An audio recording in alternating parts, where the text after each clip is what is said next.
नमस्कार, आप सभी का स्वागत है। माघ मास का हमारे धर्म सनातन में बहुत अधिक महत्व है और तीसरे दिन की कथा सुनाते हुए गुरु वशिष्ठ ने राजा दिलीप को समझाया कि कैसे ऋषि भृगु ने विद्याधर को बताया कि उनके शरीर का कुरूप दूर हो सकता है, उनका जो मुख व्याघ्र जैसा था वह कैसे ठीक होगा और किस कारण ऐसा हुआ। आगे वशिष्ठ जी चौथे दिन की कथा में सुनाते हैं राजा दिलीप को, वह हम आपको सुनाएंगे। लेकिन उससे पहले आप ध्यान रखें कि माघ मास के महीने में कोशिश करें सूर्योदय से पहले जागें और स्नान भी कर लें। आपको अपार पुण्य की प्राप्ति होगी, हर इच्छा पूरी होगी और आप देखेंगे कैसे सिर्फ और सिर्फ माघ के महीने में ही आपका जीवन चमत्कारिक रूप से बदल जाएगा। माता लक्ष्मी को चाहने वाले सभी भक्त इन नियमों का अवश्य पालन करें, क्योंकि ये माघ का महीना भगवान कृष्ण को सभी महीनों में सबसे अधिक प्रिय है और जो भगवान विष्णु या कृष्ण को प्रिय है वहाँ माता लक्ष्मी अवश्य रहती हैं। तो वशिष्ठ जी कहते हैं, हे राजन, अब मैं माघ के उस महात्म्य को कहता हूँ जो कार्तवीर्य के पूछने पर दत्तात्रेय ने कहा था। जिस समय साक्षात विष्णु के रूप श्री दत्तात्रेय सत्य पर्वत पर रहते थे, तब महिष्मति के राजा सहस्रार्जुन ने उनसे पूछा कि हे योगियों में श्रेष्ठ दत्तात्रेय जी, मैंने सब धर्म सुने, अब आप कृपा करके मुझे माघ मास का महात्म्य सुनाइए। तब दत्तात्रेय जी बोले, जो नारद जी से ब्रह्मा जी ने कहा था भाई माघ मास का महात्म्य चौथे दिन का मैं तुमसे अवश्य कहूँगा। इस कर्म भूमि भारत में जन्म लेकर जिसने माघ स्नान नहीं किया उसका जन्म बेकार यानी व्यर्थ हो गया, निष्फल निकल गया।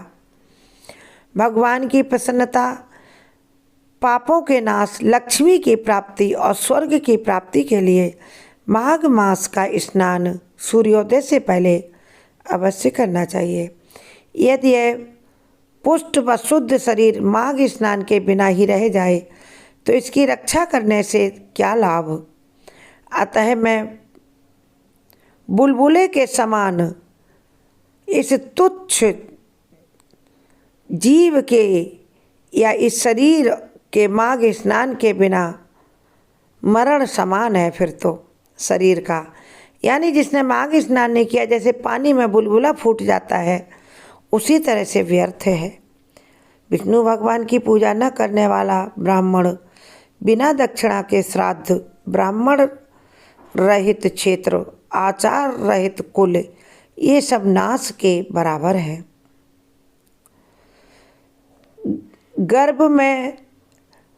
गर्भ से धर्म का, क्रोध से तप का और गुरुजनों की सेवा न करने से स्त्री तथा ब्रह्मचारी बिना जली अग्नि से हवन और बिना साक्षी के मुक्ति का नाश हो जाता है।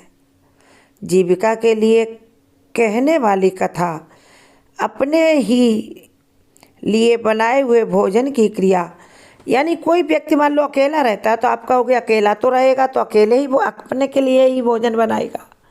जी नहीं, हमारे यहाँ भोजन बनाते समय सबसे पहली रोटी गाय के लिए निकालने की प्रथा है और दूसरी रोटी आप चींटी कौओं को डाल सकते। चलो पहली रोटी तो निकालो ही निकालो, दूसरी नहीं निकालते हो, और लास्ट की रोटी कुत्ते या किसी अन्य जानवर को डालने के लिए। तो अकेले भोजन नहीं बनाना, पहली रोटी अपने गाय के लिए बना ली, बाकी 2 3 4 5 जितनी खानी होंगी अपने लिए बनाई, लास्ट की कुत्ते के लिए बनाई, तो भी अपना अकेले ने नहीं बनाई ना। तो वही कहते हैं कि अकेले के लिए भोजन बनाना, सिर्फ अपने लिए बनाए हुए भोजन की क्रिया शुद्ध से और शूद्र से भिक्षा लेकर किया हुआ यज्ञ तथा कंजूस का धन, यह सब नाश के कारण है। बिना अभ्यास और आलस्य वाली विद्या, असत्य वाणी, विरोध करने वाला राजा जीविका के लिए जो तीर्थ यात्रा करता है कि तीर्थ यात्रा जा रहे हैं कुछ धन कमा कर ले आएंगे, ऐसी तीर्थ यात्रा जीविका के लिए व्रत, संदेह युक्त मंत्र का जप, जिस मंत्र पर आपको संदेह है कि ये फलीभूत नहीं होगा तो उसे न जपें, नहीं तो आपका जप बेकार हो जाएगा।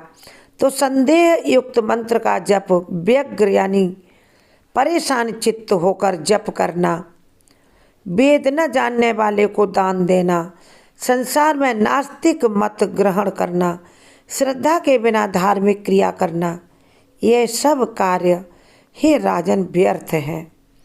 इसलिए कितनी चीज़ें बताई, इन सबको अभी हम एक एक करके आपको समझाएंगे। और जिस तरह दरिद्र का जीना व्यर्थ है, निर्धन का जीना व्यर्थ है, उसी तरह माघ स्नान के बिना मनुष्य का जीवन व्यर्थ है।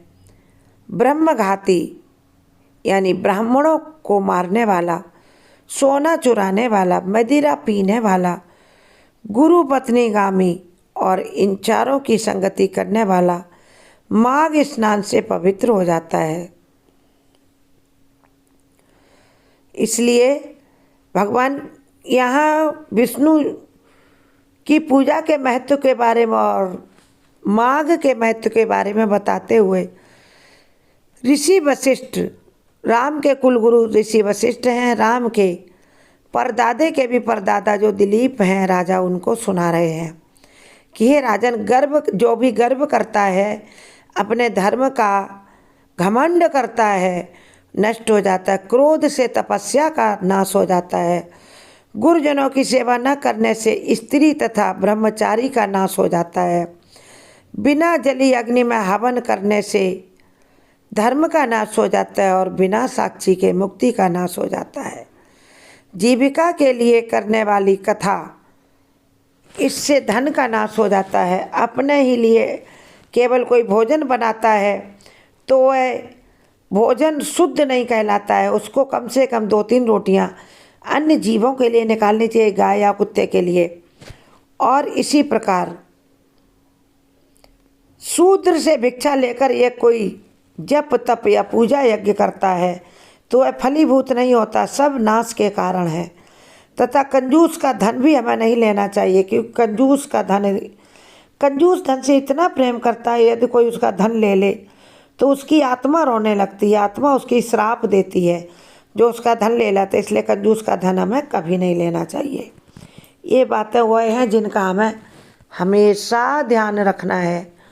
और आगे राजा दिलीप को गुरु वशिष्ठ बता रहे हैं कि बिना अभ्यास और आलस से जो करते हैं उनके पास विद्या नहीं ठहरती है, असत्य वाणी के पास धर्म नहीं ठहरता है। विरोध करने वाला राजा जो सबका विरोध करता, प्रजा का करता हो, मंत्रियों का करता हो, उस राजा का राज्य सुरक्षित नहीं रहता। इस प्रकार इतनी सारी चीज़ें राजा को बता रहे हैं गुरु वशिष्ठ। आगे वह कहते हैं कि जल कहता है कि सूर्योदय से पहले जो मुझमें स्नान करता, माघ मास का जल कहता है ऐसा कि सूर्योदय होने से पहले जो भी मुझ में स्नान करता है उसके सभी पापों को मैं नष्ट कर देता हूँ। महापातक भी स्नान करने से परम पवित्र हो जाता है। माघ मास के स्नान का जब समय आ जाता है तो सब पाप अपने नाश के भय से थर थर काँप उठते हैं। जैसे मेघों से यानी बादलों से मुक्त होकर चंद्रमा निर्मल प्रकाश फैलाता है पृथ्वी पर, वैसे ही श्रेष्ठ मनुष्य माघ के महीने में सूर्योदय से पहले स्नान करके प्रकाशमान होते हैं। उनकी काया वाचा मनसा से किए हुए छोटे या बड़े, नए या पुराने सभी पाप उनके स्नान करने से सूर्योदय से पहले यदि वो स्नान कर पाते हैं तो नष्ट हो जाते हैं। काया वाचा मनसा यानी मन, वचन और शरीर से किए हुए सभी पाप नष्ट हो जाते हैं। और जिस तरह जन्म जन्मांतर के अभ्यास से आध्यात्मिक ज्ञान की प्राप्ति होती है, उसी तरह जन्मों जन्मांतरों के अभ्यास से ही माघ स्नान में मनुष्य की रुचि होती है। यह अपवित्रों को पवित्र करने वाला बड़ा तप और संसार रूपी कीचड़ को धोने के लिए पवित्र महीना है। यदि सूर्योदय से पहले व्यक्ति स्नान कर लेता है तो वह राजा के समान यशस्वी बनता है।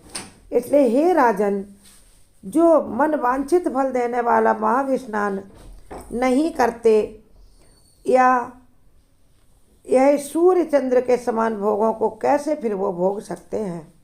इसलिए माघ मास में स्नान सूर्योदय से पहले अवश्य करें और इच्छा के अनुसार, श्रद्धा के अनुसार दान भी करें। सिर्फ स्नान से परम पुण्य प्राप्त होता है, इसलिए एक काम तो अवश्य करें। जय माँ लक्ष्मी।